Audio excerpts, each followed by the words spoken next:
this whole intro is very much we mean business. Welcome to my office, but welcome to the first video of my series, the 1% challenge, where I try to improve my life one corner at a time with like some improvements at a time.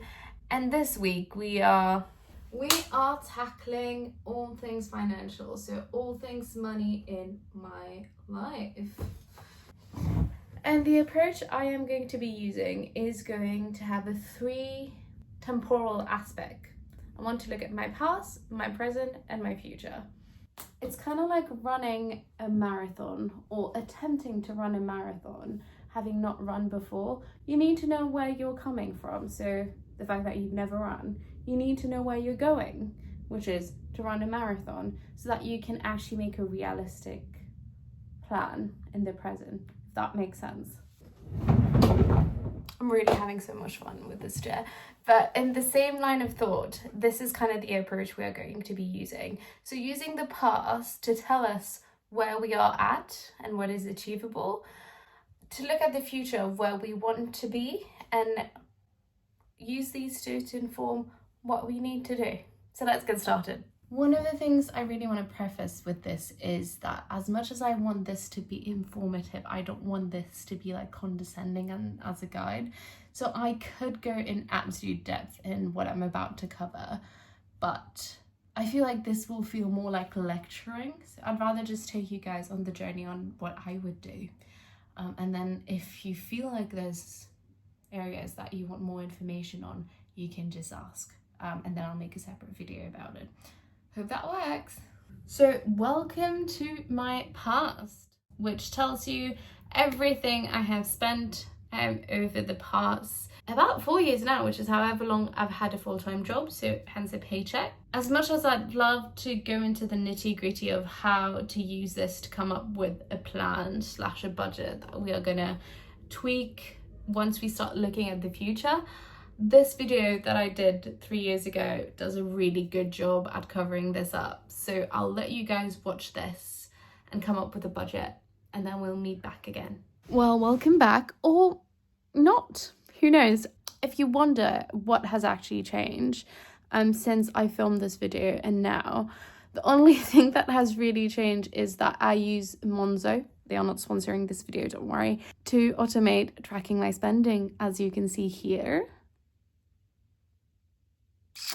So now that you have your base done, here's a version of mine. And as you can see, I've broken it down in basic needs, things that I qualify as wants, which are things that improve the quality of my life, and laters, which we'll actually start to get into. Going into what laters are, I call them my saving buckets, and I have 2 types of savings, so defensive saving and offensive saving. So what are defensive savings? Think of defensive savings as you're defending against something, and I break my defensive savings into 2 categories, which are emergency fund and retirement fund. Emergency fund is basically 3 to 6 months worth of basic needs, as we figured out like 30 seconds ago. It is for those worst case scenarios. You get laid off, phone gets stolen, boiler break. So now that I'm going through my emergency fund, I can see that I have about in the ballpark of like 3 and something. So it looks to be in a good place, and I don't see any reason to think otherwise. For my retirement savings, I personally haven't been a big prioritizer of retirement savings. The only thing I do when it comes to my retirement context, I'm just 26, turning 27 next year, I let my company match me, and we both match each other. So this is something that goes above my head and is not something I'm actively worrying about now. So these will not be reflected in my budget, as you will see. Now on to offensive saving, which I absolutely love. So going on to offensive saving, for me they are more like sinking funds of things that I know I will be spending money in the future and I want to make a reserve for. And I have 3 categories, and the way I look at it is I want something like really long term, so like 5, 10, 15 years to save towards. I want something more medium term. So for example, for me it's traveling, because I travel about like once a year and I usually go to Mauritius. So like medium term, and then I have like more of a short term sinking fund for like little things like, ooh, I want to learn tennis, let me pay for a course, or even guilty pleasure, which I call my self-development sinking fund. As you will see, all three of them will make it into my budget, so they come as laters in my budget, see attached. But I can only really afford to do this because I have enough defensive saving that enable this. So if you don't have enough defensive savings, it's good to have the sinking funds, but have like smaller amounts being like put into those accounts until you can actually comfortably just put money in that sinking fund. So that informs my budget, as you can see here, which is what I'm going to try to live to for the next financial year. And well, the goal is to use this budget to inform how I will aim to be spending my money for the next financial year. I like to check in every quarter and see where we are at and whether anything needs to be adjusted. So yeah, it's not like a hard and firm rule of, oh, I need to do this as I've been told, but it does help me feel good in knowing that I am on the right track. But there's a few more things that we need to cover until we can wrap up all things financials for Miss Nancy. So next on our list of topic is investing, which is going to be quite short. While every single year, actually every single quarter, I have a mini check-in, but every single year I go through all of my investment portfolio and see whether this actually still makes sense for me. I have put my investing in hiatus because I have something coming up and you guys will soon know what it is. This is all on investing. No check-in required because I haven't been investing and will not be investing in the next, I would say, few months, but I'll be back and then we can touch base on that in one of the next videos.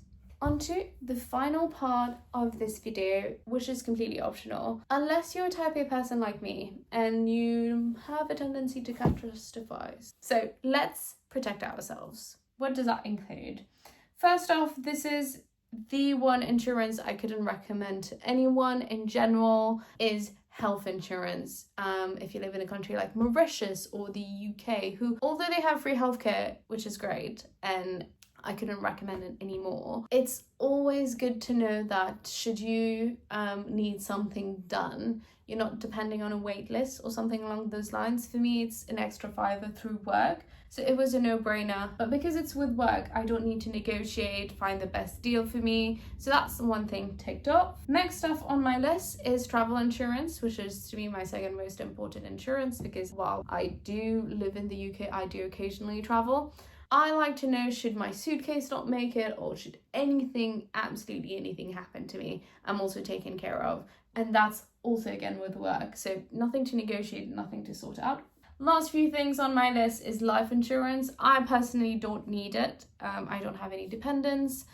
Technically don't need it, but I want it because should anything happen to me, I want to know that my family will be taken care of, should they want to take time off work or things like that.